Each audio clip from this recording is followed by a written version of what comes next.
പാതിരാ സമയത്ത് നിന്റെ +1 പഠിക്കുന്ന പൊന്നുമോള് പാതിരാ സമയത്ത് അപ്പുറത്തെ ചെറുപ്പക്കാരനുമായി വാട്സപ്പിൽ അവരുടെ ഫോട്ടോ സെൻഡ് ചെയ്തു. അവളുടെ സ്വകാര്യ രഹസ്യങ്ങളെ കൈമാറി. ഉമ്മാക്ക് പ്രശ്നമില്ല, വാപ്പാക്ക് പ്രശ്നമില്ല. കാലം വലുതായില്ല ഉസ്താദേ. ചെയ്യപ്പെട്ട മകള് സെൽഫി ഫോട്ടോ എടുക്കാൻ തുടങ്ങി. ഇന്ന് യൂത്തിന്റെ ഏറ്റവും വലിയ ദൗർബല്യം സെൽഫിയാ. പാതിരാ സമയത്ത് സപ്രപഞ്ചക്കട്ടിലെ ചാരി കിടന്നിട്ട് തന്റെ ഫോട്ടോ എടുത്തിട്ട് സെൽഫി എടുത്ത് കാമുകന്റെ വാട്സപ്പിലൂടെ അയച്ചു കൊടുത്ത അതിൽ യാതൊരുവിധ അപാകത കാണാത്ത ഉമ്മ. ഇതൊക്കെ പടച്ചിറപ്പിന് ഇഷ്ടപ്പെട്ടതാണോ? നമ്മളിലും നമ്മുടെ മക്കളിലും നടന്നു പോയത്. ഈ മക്കള് ദുരന്തത്തിന്റെ തലമുറയായി മാറുമ്പോ അല്ലാഹു സുബ്ഹാനഹു വ തആല പറയുകയാ, വരിദ്വാനുൻ മിനല്ലാഹി അക്ബർ. അല്ലാഹുവിന്റെ തൃപ്തിയാണ് വലുത്. ആ തൃപ്തിയേക്കാൾ വലിയൊരു തൃപ്തി നമുക്ക് ഉണ്ടാവാനേ പാടില്ല. കാമുകന്റെ തൃപ്തി പാടില്ല, കാമുകിയുടെ തൃപ്തി പാടില്ല. വരിദ്വാനുൻ മിനല്ലാഹ്, എനിക്കെന്റെ റബ്ബിന്റെ തൃപ്തിയാ വലുത്. ആ വലുതിന് വേണ്ടി പണ്ടൊക്കെ കാലത്ത് പ്രണയം എന്ന് പറഞ്ഞാൽ ഇന്ന് ബൈക്കിലിരുന്ന് പോയാലും ആ പ്രണയം ഒരു പ്രശ്നമില്ല. എന്ത് നഷ്ടപ്പെട്ടു പോയി? നമുക്ക് മക്കളെ നഷ്ടപ്പെട്ടു പോയി. പണ്ടത്തെ പ്രണയം അങ്ങനെയാണോ? പണ്ടൊരു പാട്ട് തന്നെ ഇല്ലേ? രണ്ടും നമ്മുടെ മക്കളെ തമ്മിൽ നമ്മൾ പഠിപ്പിച്ചതിൽ വ്യത്യാസം വന്നു എന്നാണ്. പണ്ടൊരു പാട്ടുണ്ടല്ലോ, എന്തോന്നാണ് പറ, കാനന ചോലയിലാടുമേക്കാൻ ഞാനും വരട്ടെയോ നിന്റെ കൂടെ. കാമുകി ചോദിക്കുക, നമ്മൾ തമ്മിൽ സ്നേഹമാണ്, കാനന ചോലയിൽ ആടുമേക്കാൻ മലഞ്ചെരുവി പോയപ്പോ ഞാനും കൂടെ വരട്ടെ. അപ്പൊ അന്ന് വയലാർ എഴുതിയതാണെങ്കിലും ആരെഴുതിയതാണെങ്കിലും വയലാറിന്റെ ഭാവനയിലുള്ള പ്രണയം പാടില്ല പാടില്ല. നമ്മളൊന്നും താനെ മറന്നൊന്നും എന്താ സിനിമാ പാട്ട് തന്നെ സാധനം. മൊയ്ലിയാർ പറഞ്ഞു നോക്ക്, നിങ്ങൾക്ക് വിഷമമൊന്നും വേണ്ട. അപ്പോഴും പാട്ടെഴുതിയത് വയലാറാണെങ്കിലും വയലാറിന്റെ ചിന്താഗതി എന്താ? മനസ്സിന് സ്നേഹമുണ്ടെങ്കിലും കാനനച്ചോട്ടിൽ ആരും കാണാത്ത മരത്തണലിൽ ആടുമെക്കാൻ കാമുകി എന്റെ കൂടെ വരാൻ പാടില്ല, പാടില്ല പാടില്ല. നമ്മളൊന്നും പാടെ മറന്നൊന്നും ചെയ്തുകൂടാ. അപ്പൊ അന്നും ഇതൊന്നും ചെയ്തു കൂടാന്ന് തന്നെയാണ് സിനിമാ പാട്ടുകാരൻ പോലും പറഞ്ഞത്. ഇന്ന് നമ്മുടെ പാട്ടെഴുതിയത് കൊല്ലം ഷാഫിയായപ്പോ നമുക്കെന്തായി? നഗ്നമേനികൾ പാതിരാവിൽ ഉരസുന്ന സുഖമല്ല പ്രണയം. ഈ നഗ്നമേനികൾ പാതിരാത്രി ഒരസുമ്പ് ഉണ്ടാകുന്ന സുഖത്തിനാണ് പ്രണയം എന്ന രീതിയിൽ വ്യഭിചാരത്തിന്റെ കഥ പഠിപ്പിച്ചു കൊടുത്തതാരാ? തലമുറകൾ തമ്മിൽ വ്യത്യാസം ഉണ്ടായി. പറയുമ്പോ നിങ്ങൾക്ക് തോന്നരുത് എന്ത് മൊയ്ലിയാർ പറയുന്നത്. കണ്ടതും കേട്ടതുമെല്ലാം ലോകത്തിന്റെ എല്ലാവിധ ആഭാസങ്ങളും നമ്മുടെ വീടിന്റെ ഉള്ളിലോട്ട് വന്നു. പക്ഷേ നമുക്കതൊക്കെ വന്നപ്പോഴും അല്ലാഹുവിന്റെ തൃപ്തി അതിൽ പ്രശ്നമല്ല. പക്ഷെ യഥാർത്ഥത്തിൽ അല്ലാഹ് പറയുകയാ, രാവിലെ എഴുന്നേറ്റിട്ട് മിസ്വാക്ക് ചെയ്യുന്നതിലൂടെ അല്ലാഹുവിന്റെ തൃപ്തി കിട്ടുമെങ്കിൽ എന്റെ പ്രിയപ്പെട്ട സഹോദരങ്ങള്, ലോകത്തിലെ ഏറ്റവും വലിയൊരു സമ്പാദ്യം കിട്ടാൻ ഏറ്റവും പ്രധാനപ്പെട്ട ഒരു കാര്യമുണ്ടാവാന് നമ്മളൊക്കെ എത്രയോ പണിപ്പെടാറുണ്ട്. ഇന്ന് ഇസ്ലാമിക സമൂഹത്തിന് വന്ന ഏറ്റവും വലിയ അപജയമാ. ജുവല്ലറി ഉദ്ഘാടനം ചെയ്യാനും ടെക്സ്റ്റൈൽസ് ഉദ്ഘാടനം ചെയ്യാനും സിനിമാ താരങ്ങളെ വിളിക്കാറുണ്ട്. ഞാൻ ഖത്തറിൽ പോയപ്പോ അവിടെ പ്രധാനപ്പെട്ട ഒരു ജുവല്ലറി ശൃംഖലയുടെ ജുവല്ലറി ഉദ്ഘാടനം ചെയ്യാൻ വന്നത് കാവ്യാമാധവനാ. അവളുടെ കൂടെ ഒന്ന് ഉച്ചയ്ക്ക് ഭക്ഷണം കഴിക്കാൻ 1000 റിയാലാണ് ചാർജ് ഉള്ളത്.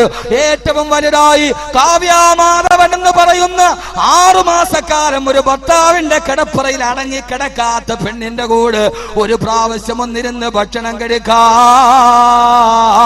1000 റിയാല് ചെലവെടുക്കാൻ നമുക്ക് കഴിയുന്നെങ്കിൽ എന്തുകൊണ്ടാ? അത് നമ്മുടെ ജീവിതത്തിന്റെ ഏറ്റവും വലിയ അഭിലാഷമാ. എന്താ അഭിലാഷം? കാവ്യാമാധവന്റെ കൂടെ ഇന്ന് മുഴുവൻ മുസ്ലിം ഹാജിയാക്കന്മാരും ജുവല്ലറി ഉദ്ഘാടനം ചെയ്യാൻ കാവ്യാമാധവൻ ആ ജുവല്ലറിയുടെ ഫ്രണ്ടിൽ ഒരു റിബൺ വലിച്ചു കെട്ടും. ഈ പെണ്ണ് അവള് തന്നെ സ്വന്തം ഭർത്താവിന്റെ കൂടെ 6 മാസം അടങ്ങി കിടന്നിട്ടില്ല, വേറൊരുത്തിയുടെ ജീവിതം തകർക്കുകയും ചെയ്തു. എന്നിട്ട് തന്നെ അവിടെ വിടട്ടെ, അത് വിടട്ടെ, ഒന്നില്ലെന്ന് മാത്രമല്ല വേറൊന്നിനെ എത്തിങ്ങാനെ ആക്കുകയും ചെയ്തു. ഇതൊക്കെ ഉള്ളപ്പോഴും ആ പെണ്ണിനെ കൊണ്ടുപോയി ജുവല്ലറിയുടെ മുമ്പിൽ റിബൺ വലിച്ചു കെട്ടി. അവള് വന്നിട്ട് കത്രിക വെച്ചിട്ട് അതൊന്ന് മുറിക്കാൻ എത്ര ചാർജ്? 2 ലക്ഷം. ഒരു റിബൺ അവളൊന്ന് മുറിക്കാൻ അവളുടെ ചാർജ് 2 ലക്ഷം. നിന്റെ പ്രധാനപ്പെട്ട അവയവം മുറിച്ചുകൾ ഒസാക്കിന് 500 ഇതുവരെ തറച്ചു കൊടുത്തിട്ടില്ല. ഉണ്ടോ? ആ റിബൺ മുറിക്കാൻ 2 ലക്ഷം. അത്രയും കഷ്ടപ്പെട്ട് പ്രധാനപ്പെട്ട സാധനം മുറിച്ച ഒസാക്ക് 500 കൊടുക്കാൻ നമുക്ക് ഇപ്പോഴും വിഷമോ? കാരണം എന്താ? ഏറ്റവും വലുതായിട്ട് ചെറുപ്പക്കാരാ, നീ കാണുന്നത് ഒരു പെണ്ണിന്റെ കൂടെയുള്ള ഒരു നേരത്തെ ഭക്ഷണമാണെങ്കിൽ അല്ലാഹുവിന്റെ തൃപ്തിക്ക് വേണ്ടി സഹാബത്ത് ചെയ്ത ജോലി എന്താണെന്നറിയോ? അവര് മിസ്വാക്ക് ചെയ്തിട്ട് മാത്രമല്ല, വമിനൻ നാസി മൻ യശ്രീ നഫ്സഹു ഇബ്തിഗാ മർളാത്തില്ലാ. എന്നെ ശ്രവിക്കാനെത്തിയവര് കേൾക്കുമോ? അല്ലാഹുവിന്റെ തൃപ്തി കരസ്ഥമാക്കാൻ അതേ ഏറ്റവും വലിയ സൗഭാഗ്യമാണെന്ന് മനസ്സിലാക്കിയപ്പോ സഹാബാത്തുകൾ ചെയ്ത മറുപടി എന്താ? പടച്ചറപ്പിന്റെ തൃപ്തി കേട്ടാൻ അവര് കൊടുത്തത് എന്തെന്നറിയോ? വമിനന്നാസി, ചില ജനങ്ങളുണ്ട്, മൻ യശ്രീ നഫ്സഹു ഇബ്തിഗാ മർളാത്തില്ലാ. അവരവരുടെ ശരീരത്തെ പണയം വെച്ചു. എന്തിനു വേണ്ടിയാ? അല്ലാഹുവിന്റെ തൃപ്തിക്ക് വേണ്ടി. ഇബ്തിഗാ മർളാത്തില്ലാ, ഇബ്തിഗാ മർളാത്തില്ലാ. അല്ലാഹുവിന്റെ തൃപ്തിക്ക് വേണ്ടി സ്വന്തം ശരീരത്തെ പോലെ സഹാബത്ത് കൊടുത്തെങ്കിൽ ഒരു മിസ്വാക്ക് ചെയ്താൽ റബ്ബിന്റെ തൃപ്തി കിട്ടുമെങ്കിൽ എന്തേ ചെറുപ്പക്കാരാ നമുക്ക് കഴിയുന്നില്ല? സഹാബത്ത് മുഴുവനും അവരുടെ ശരീരത്തെ കൊടുത്തതെന്തിനാ? ഉഹദിന്റെ രണാങ്കണത്തിൽ ഹംദത്തുൽ ഖറാറിന്റെ കൈ മുറിക്കപ്പെട്ടതെന്തിനാ? കാല് മുറിക്കപ്പെട്ടതെന്തിനാ? കുട്ടൽമാല വെളിയിലോട്ട് ചാടിയതെന്തിനാ? വബിസയ്യിദി ശുഹദാഇ അമ്മിൽ മുസ്തഫ. ഉഹദിന്റെ രണാങ്കണത്തിൽ തന്റെ പ്രിയപ്പെട്ട കൊച്ചാപ്പയുടെ നെഞ്ചി പിളർന്നു മാറിയിട്ട് കരളി ചവച്ചു തുപ്പി കിടക്കുന്നത് കണ്ടപ്പോ അല്ലാഹുവിന്റെ റസൂല് പോലും പൊട്ടിക്കരഞ്ഞു പോയെങ്കിൽ വഹിഷി നെഞ്ചത്ത് കയറി ഇരുന്നിട്ട് കൈ വെട്ടിയെടുക്കുമ്പോ, കാല് വെട്ടിയെടുക്കുമ്പോ, നെഞ്ച് പിളർന്നിട്ട് കരളി ചവച്ചു തുപ്പുമ്പോ ഹംസാ റളിയല്ലാഹു അൻഹു പറഞ്ഞിട്ടുണ്ട്, അല്ലാ നാളെ പരലോകത്ത് നിന്റെ മുമ്പിൽ ഹംസ വരുമ്പോ ആ സമയത്ത് നിന്റെ വിശാലമായ സ്വർഗം ചൂണ്ടിക്കാണിച്ചിട്ട്, നിനക്ക് സ്വർഗം വേണോ ഹംസ? വേണം റബ്ബ്. വേണോ ഹംസ? വേണം റബ്ബ്. എന്റെ സ്വർഗത്തിന് പകരമായിട്ട് നിന്റെ കയ്യിൽ എന്തുണ്ട് ഹംസ? എന്റെ തൃപ്തിയില്ലാത്തവർക്ക് സ്വർഗമില്ല ഹംസ. ആ സമയത്ത് അല്ലാഹുവേ, ഉഹദിന്റെ രണാങ്കണത്തിൽ വെട്ടിമുറിക്കപ്പെട്ട എന്റെ കൈകാലുകൾക്ക് പകരമായി, എന്റെ ഈ ചെതിർത്തെറിച്ച കരളിന്റെ കശനത്തിന് പകരമായി, എന്റെ ചിതറപ്പെട്ട രക്തത്തുള്ളികൾക്ക് പകരമായി എന്റെ സ്വർഗം നീ, നിന്റെ സ്വർഗം നീ എനിക്ക് നൽകണേ അല്ലാ എന്ന് ഹംസക്ക് പറയാനാ. ഹംസ കൈകാലുകൾ വെട്ടിമുറിക്കപ്പെട്ടത് പൊന്നുമോനെ അല്ലാഹുവിന്റെ തൃപ്തിക്ക് വേണ്ടി ശരീരത്തെ അവർ കൊടുത്തപ്പോ ഉഹദ് രണാങ്കണത്തിൽ ഒരു സഹാബി പറയുന്നുണ്ട്, ഒരു സഹാബിയായ ചെറുപ്പക്കാരനായ സഹാബി, അദ്ദേഹം ദിവസങ്ങളായിട്ട് പട്ടിണിയില. ആരോ കൊണ്ടുപോയിട്ട് ഒരു ഈത്തപ്പഴം കയ്യിൽ കൊടുത്തു. ആ ഈത്തപ്പഴം എടുത്തിട്ട് വിശപ്പടക്കാൻ കുറെ ദിവസങ്ങളായി പട്ടിണി കിടന്ന് വിശക്കുമ്പോ ആ സമയത്തൊന്ന് വിശപ്പടക്കാൻ ഈത്തപ്പഴം വായിലോട്ട് വെക്കുമ്പോഴാണ് ആ സമയത്ത് അല്ലാഹുവിന്റെ റസൂലിന്റെ പ്രഖ്യാപനം വന്നത്, വസാരിഉ ഇലാ മഗ്ഫിറത്തിൻ മിർ റബ്ബികും വജന്നാ.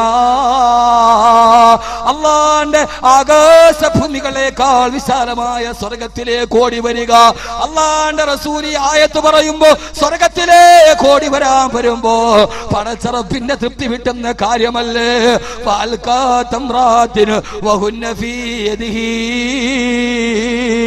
തന്റെ കയ്യിലിരിക്കുന്ന കാരക്ക വിശന്ന് കിട്ടിയപ്പോ ആ സമയത്ത് വായിലേക്കിട്ട കാരക്ക വലിച്ചെറിഞ്ഞിട്ട് ആ സഹാബി പറഞ്ഞു, ഇന്നി ലാജിദു റീഹൽ ജന്നത്തി മിൻ ഖിബലി ഉഹദ്. ഉഹദ് മലയുടെ മറുഭാഗത്ത് നിന്ന് സ്വർഗത്തിന്റെ പരിമളം വരുന്നു. അത് ആസ്വദിക്കാൻ എനിക്ക് തിടുക്കമായി. ആ സ്വർഗത്തിലേക്ക് പോകാൻ ഈ കാരക്ക തിന്നുന്ന സമയം വരെ കാത്തിരിക്കാൻ കഴിയില്ല. ഇന്നഹാല ഹയാത്തുന തവീല.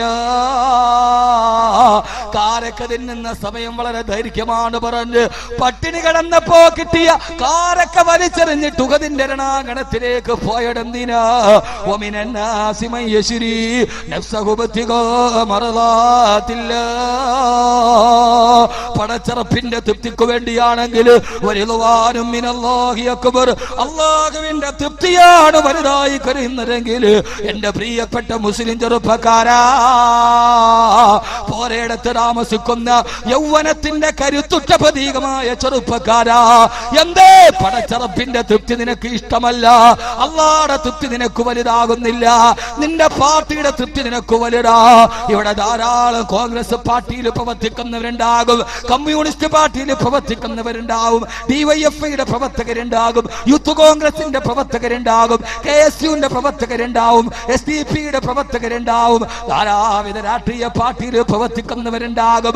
ആയിക്കോട്ടെ, കോൺഗ്രസ്സുകാരൻ കോൺഗ്രസിൽ പ്രവർത്തിക്കട്ടെ, മാർക്സിസ്റ്റുകാരൻ മാർക്സിസ്റ്റിൽ പ്രവർത്തിക്കട്ടെ, ഓരോ പാർട്ടിക്കാരും അതിൽ പ്രവർത്തിക്കട്ടെ. പക്ഷേ പോരയിടത്ത് പടച്ചറപ്പിനിഷ്ടമുള്ളൊരു കാര്യം വന്ന്, അല്ലാഹുവിന്റെ ദീനിന്റെ കാര്യം വന്ന്, അല്ലാഹുവിന്റെ ദീനിന്റെ കാര്യം വരുമ്പോ പോരയിടത്തെ പ്രിയപ്പെട്ട കർമ്മോത്സകരായ പൊന്നു ചെറുപ്പക്കാരാ, അവിടെ ഏറ്റവും വലുത് കോൺഗ്രസ് അല്ല, അവിടെ ഏറ്റവും വലിയ മാർക്സിസ്റ്റ് പാർട്ടിയല്ല, അവിടെ ഏറ്റവും വലിയ നമ്മൾ സിന്ദാബാദ് വിളിച്ച പാർട്ടിയല്ല. അല്ലാഹുവിന്റെ കാര്യം വരുമ്പോ വരിളുവാനും മിനല്ലാഹ്, പടച്ചറപ്പിന്റെ തൃപ്തിയാവലത്. അതിന് കോൺഗ്രസിന്റെ വ്യത്യാസമില്ല, മാർക്സിസ്റ്റിന്റെ വ്യത്യാസമില്ല, അതിന് പ്രവർത്തിക്കുന്നവർ അവരതിൽ തന്നെ പ്രവർത്തിക്കട്ടെ. പക്ഷെ അല്ലാഹുവിന്റെ കാര്യം വരുമ്പോ, ദീനിന്റെ കാര്യം വരുമ്പോ, മഹലിന്റെ കാര്യം വരുമ്പോ, പള്ളിയുടെ കാര്യം വരുമ്പോ ഏറ്റവും വലുതേടാ വരിളുവാനും മിനല്ലാഹി അക്ബർ, അല്ലാഹുവിന്റെ തൃപ്തിയാണ് വലുത്. ആ തൃപ്തി അല്ലാഹു നൽകി അനുഗ്രഹിക്കുമാറാകട്ടെ, ആ തൃപ്തി അല്ലാഹു നൽകി അനുഗ്രഹിക്കുമാറാകട്ടെ. ഉറക്കപ്പറ, നിങ്ങൾക്കൊരു വിഷമവും തോന്നണ്ട. കോൺഗ്രസ്സുകാരൻ കോൺഗ്രസിൽ പ്രവർത്തിക്കട്ടെ, മാർക്സിസ്റ്റുകാരൻ മാർക്സിസ്റ്റിൽ പ്രവർത്തിക്കട്ടെ, പക്ഷെ അല്ലാഹുവിന്റെ ദീനിന്റെ കാര്യം വരുമ്പോ അതിൽ അല്ലാഹുവിന്റെ തൃപ്തി വലുതാകട്ടെ. ഞാൻ വിഷയത്തിന്റെ വൈപുല്യം കൊണ്ട് ഒരു നാട്ടുവർത്താനം പോലും പറയാം.